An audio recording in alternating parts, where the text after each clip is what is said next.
I was never meant to see it, but there it was, hidden away in a private Snapchat story, visible only to the girls. Just a 30-second clip. That was all it took to append everything I thought I knew. At first, it was a chaotic blur, pulsing music, strobe lights, bodies swaying too close. The unmistakable pop of champagne bottles echoed in the background. Then a voice, half shouting, half laughing, cut through the noise. "That's 3 down. Keep 'em coming." My stomach twisted.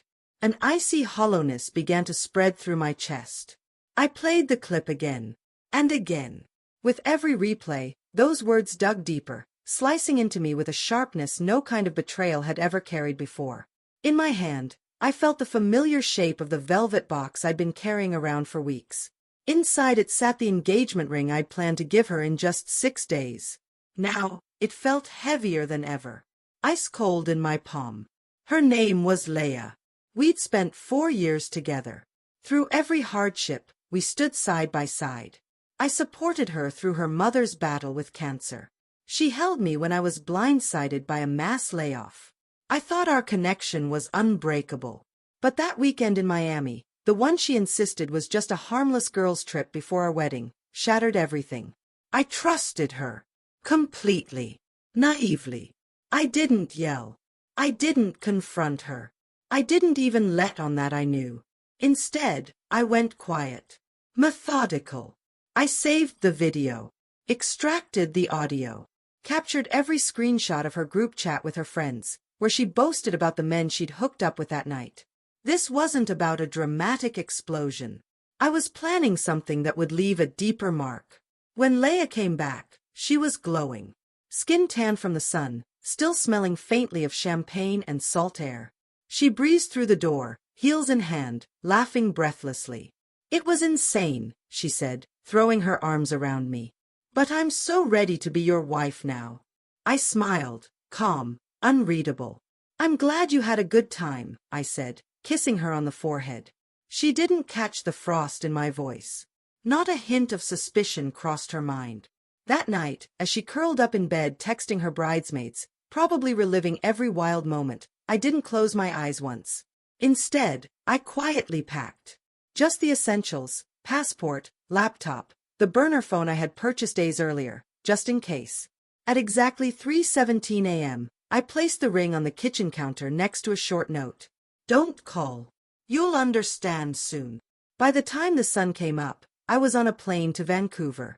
Not to run, but because what came next needed distance. The rehearsal dinner rolled around. Leah showed up looking flawless, hair styled to perfection, her dress hugging every curve.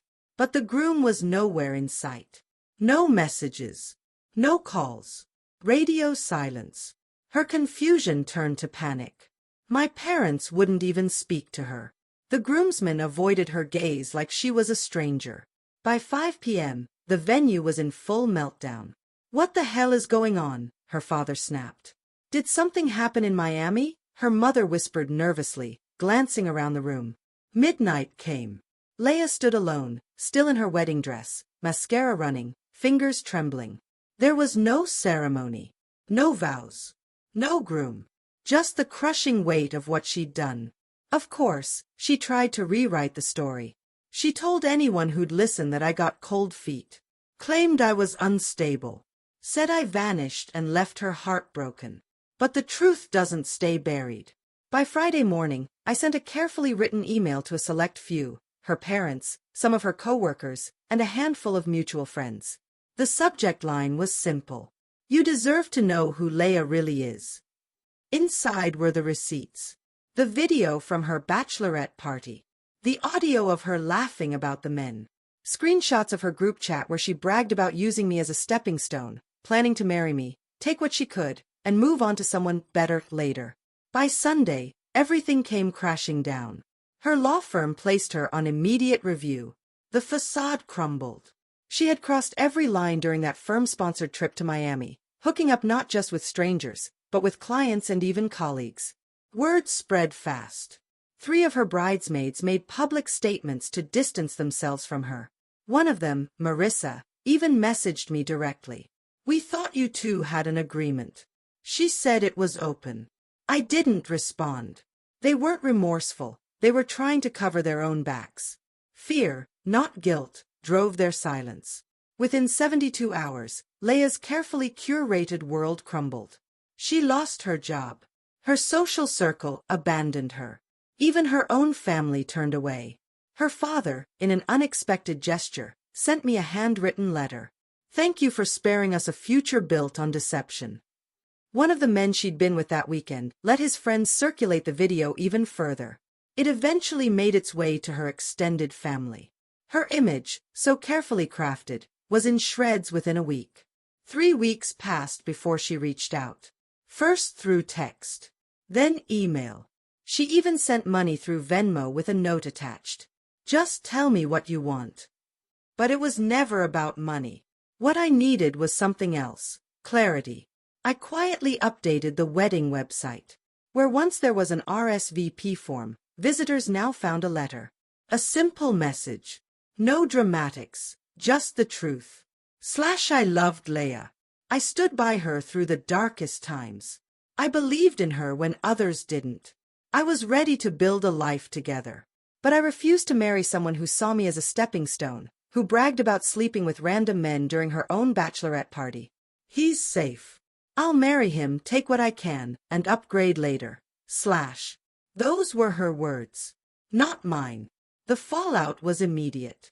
Her father severed all professional ties with the family of the man she'd slept with.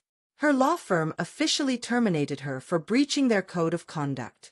Even Marissa, the bridesmaid who had messaged me earlier, made a public post.